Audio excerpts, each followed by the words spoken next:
Good morning students. Previous class में मैंने आपको बताया था नाउन का केस, जिसमें मैंने ये बताया था कि there are 4 kinds of cases. उसमें एक हमारा जो काइंड्स थे वो पजेसिव केस था। तो rules to make possessive case बनाने के कुछ रूल्स होते हैं। कितने रूल्स होते हैं? 2 रूल होते हैं। Possessive case of a noun is made with 2 ways, 2 तरह से बनाए जाते हैं। Number 1 noun plus apostrophe s. ये जो आप देख रहे हैं कॉमा, इसको हम बोलते हैं अपोस्ट्रोफी। ये लिखा हुआ है अपोस्ट्रोफी एस। एंड सेकेंड है ऑफ प्लस नाउन। जहां भी 2 रूल इन्वॉल्व हो रहे हैं, निश्चित है कि कौन सा रूल कहां यूज होगा, ये ही जानना हमें ग्रामर का नॉलेज गेन करना होता है। तो अब हमने अब तक ये सीखा है कि नॉन, किसी भी नॉन का पजेसिव केस हम कितने तरह से बनाते हैं? 2 तरह से बना सकते हैं। एक है नॉन के बाद अपोस्ट्रोफी एस लगाते हैं, और सेकंड है किसी नॉन के पहले ऑफ लगा करके भी हम पजेसिव केस बनाते हैं। तो ये दोनों रूल हैं। अब इसको हम आगे पढ़ेंगे, use of apostrophe s and of. हम कहां अपोस्ट्रोफी एस लगाएंगे, कहां ऑफ लगाएंगे? तो some rules to make possessive case of a noun.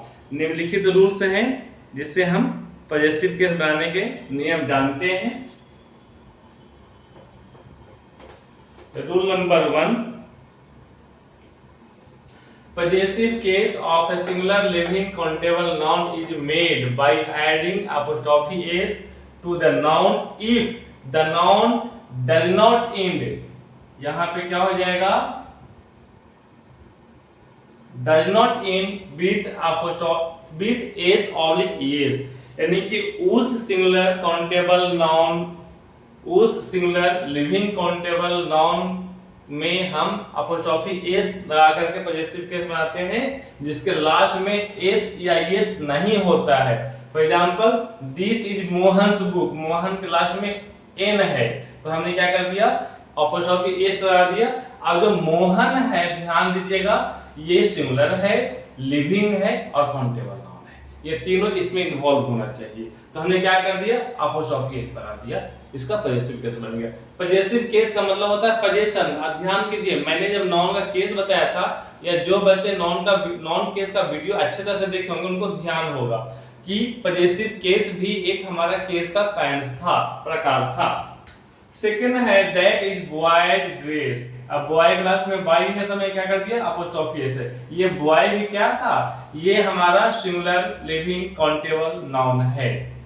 अब सेकेंड रूल में आते हैं, possessive case of a plural living countable noun is made by adding only apostrophe s apostrophe to the noun if the noun ends with s oblique s. आप सोच रहे होंगे कि भाई ऐसा कौन सा नाउन होगा कि जिसमें लास्ट में एस या ईएस हो सकता है? बिल्कुल हो सकता है। आप याद कीजिएगा या वीडियो देखिएगा, नाउन का नंबर जो मैंने बताया था, तो मैंने उसमें यही बताया था कि किसी भी नाउन का प्लूरल बनाने के लिए हम लास्ट में एस ईएस जोड़ते हैं जनरली, और उसमें मैंने 25 रूल्स बनाए थे। इसलिए मेरे हर प्रत्येक वीडियो को बहुत ध्यान से देखिएगा, थोड़ा समय दीजिएगा। छोटे वीडियो है, बहुत ज्यादा टाइम का वेस्ट नहीं होगा, बट बहुत इंपॉर्टेंट है। प्रीवियस क्लास में पढ़ रहेंगे तो ज्यादा अच्छा रहेगा, यदि नहीं पढ़ेंगे तो थोड़ा सा मुश्किल होगा। तो सेकेंड रूल हमारा क्या करता है? Possessive case of plural living countable noun is made by adding only apostrophe to the noun if the noun ends with s oblique s. अब ये कहां बनता है? These are girls slippers. तो ऑलरेडी यहाँ पे एस लगे क्या हो गया? ये बन गया प्लूरल। तो इसके लास्ट में सिर्फ और सिर्फ अपोस्ट्रोफी देने से ही यह पजेसिव केस में कन्वर्ट हो जाता है। तो दीज आर गर्ल्स स्लीपर्स, ये सब लड़कियों के चप्पलें हैं। दोज आर बॉयज ड्रेसेज, वे सब लड़कों के ड्रेस हैं। तो बॉय सिंगुलर था, एस लगाने से प्लूरल बन गया। तो दोबारा हम अपोस्ट्रोफी एस नहीं लगाएंगे, सिर्फ और सिर्फ अपोस्ट्रोफी लगाने मात्र से ही क्या बन जाता है? पजेसिव केस बन जाता है। रूल नंबर 3 देखेंगे। रूल नंबर 3 कहता है कि possessive case of a plural living countable noun is made by adding apostrophe s to the noun if the noun does not end with s oblique es। यानी कि जो हमारा plural living countable noun है, लेकिन उसके अंत में S S नहीं होते। आप सोचेंगे ऐसा कौन सा प्लूरल नाउन हो गया भाई जिसके लास्ट में एस एस नहीं होता है? ऐसे होते हैं। आप नाउन का नंबर अच्छे से वीडियो देखिए, पढ़िए, आपको पता चल जाएगा। और मैं कुछ यहाँ पे एग्जांपल दे रहा हूं। These are mains. मेन क्या है? This is not a singular, this is plural of man. लेकिन इसमें ये जो मेन है, this is a plural word, लेकिन इसके लास्ट में एस एस नहीं लगा हुआ है, फिर भी ये प्लूरल है। तो इस तरह के नाउन जो प्लूरल हैं, लिविंग काउंटेबल हैं और लास्ट में एस एस नहीं है, तो वहां पे हम अपोस्ट्रोफी एस लगा करके ही पजेसिव केस बनाते हैं। These are men's slippers, this is oxen's fodder. तो ये भी देखिएगा। नेक्स्ट नंबर 4 है possessive case of a title is made by adding apostrophe s. यानी कि किसी भी टाइटल का पजेसिव केस उसमें अपोस्ट्रोफी एस लगाने से उसका पजेसिव केस बनता है। Example, he lived during Edward seventh reign, यानी कि राइन।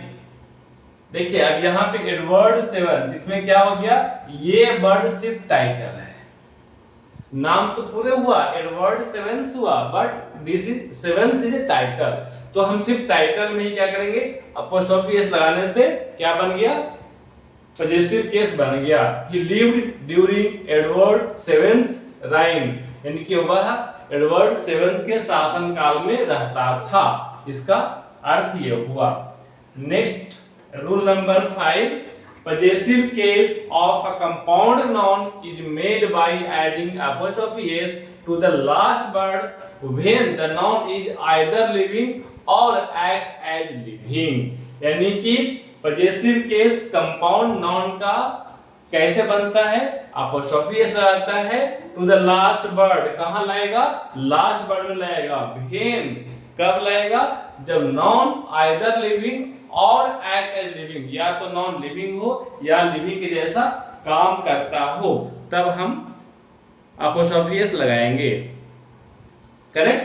तो this is my mother in law's का, देखिए मदर इन लॉ, यह एक ही इसका अर्थ होता है। क्या होते हैं? जिनको हिंदी में हम सास कहते हैं, मदर इन लॉ। तो ये 3 वर्ड मिलकर के एक वर्ड बना हुआ है जिसको हम क्या कहते हैं? कंपाउंड। मैंने एक क्लास में इसको डिफाइन किया था कि उस नाउन को या उस वर्ड को हम कंपाउंड वर्ड कहते हैं जिसमें मोर देन 1 वर्ड बन करके एक वर्ड बनता है। तो ये मदर इन लॉ 3 वर्ड बनने से एक वर्ड बना है, तो ये क्या कहलाता है? कंपाउंड वर्ड कहलाता है। कंपाउंड वर्ड कहां पे है? Compound noun. ठीक है? तो इसमें क्या करेंगे? जो सबसे लास्ट में आता है उसी में हम अपोस्ट्रोफी एस लगाएंगे, तब ये क्या बन जाएगा? पजेसिव केस बन जाएगा। This is my mother in law's car, यह मेरे सास का कार है। This is the government of Bihar से डिसीजन, गवर्नमेंट ऑफ बिहार, ये तीनों वर्ड मिला करके एक कंपाउंड वर्ड बना है, बिहार सरकार। तो लास्ट वर्ड जो बिहार हुआ लास्ट वर्ड, इसमें अपोस्ट्रोफी एस लगाने से क्या बन गया? ये पजेसिव केस बन गया। अब बाकी हम अगले क्लास में बताएंगे, कुछ रूल्स और बाकी हैं। Thank you.